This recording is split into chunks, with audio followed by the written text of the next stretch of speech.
Hola, somos el grupo 4 de la asignatura de Introducción a la Vida Universitaria y hoy vamos a adentrarnos en el momento exacto en que la medicina cambió para siempre. Durante algunos siglos, la medicina fue más considerada una intuición que una ciencia exacta, pero todo eso cambió gracias al nacimiento de la ciencia moderna. Pero en todo esto, ¿cuál es la diferencia? ¿Qué cambió en el uso de las ciencias básicas? Hablamos de la biología, la química, hablamos de la física aplicada al cuerpo humano, que por primera vez los médicos dejaron de preguntarse qué es lo que le pasaba al paciente para poder investigar la causa, el factor, qué es lo que transmitía ciertas enfermedades a nivel microscópico o molecular. Esta base científica permitió a unos pilares fundamentales en la ciencia, como la microbiología, la anestesia, la antisexia y los antibióticos. ¿Cómo imaginamos, no, que unos microorganismos que eran imperceptibles a la vista podrían ser más adelante ser observados mediante un microscopio? Antes de hablar de la medicina actual, primero debemos hablar sobre la guerra que hubo contra el enemigo invisible. Antes se pensaba que las enfermedades eran causadas por el mal aire o de la nada. Aquí llegan dos grandes, Louis Pasteur y Robert Koch. Para comenzar, Pasteur en Francia demostró que los gérmenes estaban en el aire y que eran causantes de fermentaciones e infecciones. Luego, eso nos enseñó de que si eliminamos al microorganismo, eliminamos a la enfermedad. Luego está el alemán Koch, que él diseñó un modelo donde se podía aislar y ver qué es lo que ocasionaba la enfermedad, como la tuberculosis y la cólera. Gracias a ello, la microbiología nació como ciencia. Eso nos dio a entender de que tanto antes se veía la enfermedad como una maldición, ahora se veía como combatir, estudiar y vencer a un microorganismo vivo. Intenten imaginar esto por un segundo. Ser operado estando completamente despierto, sintiendo cada corte del bisturí. Antes de mediados del siglo XIX, esa era la terrible realidad. Las cirugías eran actos de velocidad brutal donde el éxito dependía de cuán rápido era el cirujano para que el paciente no muriera por el shock de dolor. Pero en la década de 1840 todo eso cambió con la llegada de la anestesia. Hitos como el éter y el cloroformo permitieron algo que parecía un milagro, el sueño quirúrgico.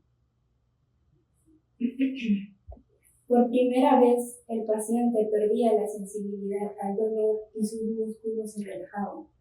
Esto no solo permitió eliminar el sufrimiento humano, sino que también dio al médico el tiempo necesario para poder realizar procedimientos más complejos, cuidadosos y profundos en el interior del cuerpo del paciente. Sin la anestesia, la medicina moderna, tal como la conocemos hoy, simplemente no existiría.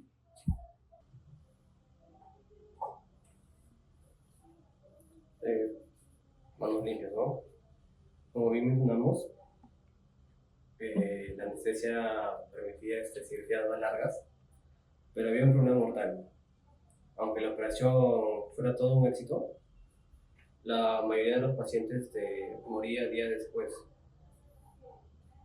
por infecciones terribles, ¿no?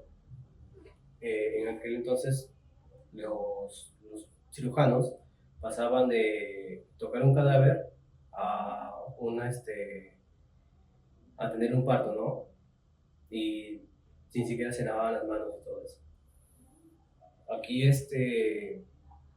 aparece Joseph Glisser, que se inspiró por los descubrimientos de Pasteur, por los gérmenes. Glisser comprendió que las infecciones no eran mala suerte, sino causadas por microbios que entraban por las heridas. En 1865, él introdujo el uso del ácido fénico, que fue para desinfectar el instrumental, las manos de los médicos y el aire de los quirófanos. Fue toda una revolución, ¿no?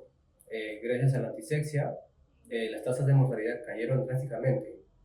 Hoy, cada vez que vemos a un médico lavarse las manos meticulosamente, antes de una intervención, estamos viendo el legado de Lister, que es la barrera invisible que nos protege de la muerte por infección, ¿no? Y ahora teníamos las manos limpias y el dolor bajo control, solo nos faltaba una pieza en el rompecabezas, un arma, ¿no? Para eliminar las infecciones cuando ya habían invadido el cuerpo, ¿no? Nos faltaba una bala mágica. Incluso con lo que sería la anestesia y ya contar con quirófanos limpios, en aquellos tiempos todavía lo que sería una neumonía simple o una herida pequeña, por más pequeña que sea, pero que se infecte, llegaba a ser bastante mortal. Esto llega a cambiar en 1928 con Alexander Fleming. Fleming, al regresar de unas vacaciones que se había dado, nota que en una de sus placas Petri que él había dejado, con bacterias, había crecido un hongo llamado penicilina.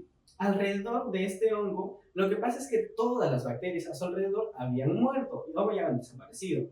Es gracias a este fortuito accidente que Fleming descubre lo que sería la penicilina. Llegando a ser el primer antibiótico del mundo.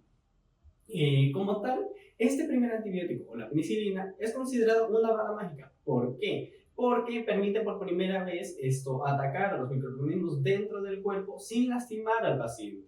Así que esto ayuda y llega a extender mucho lo que sería la esperanza de vida a nivel global. En conclusión, la medicina moderna no nació de la magia, sino de la evidencia. El trabajo de Pasteur, Koch, Lister y Fleming transformaron a la medicina en lo que es una ciencia que hoy nos cuida. Entender las ciencias básicas Es entender cómo ganamos la batalla de la vida. Y esto fue el laboratorio de la historia. Espero que haya sido de su agrado.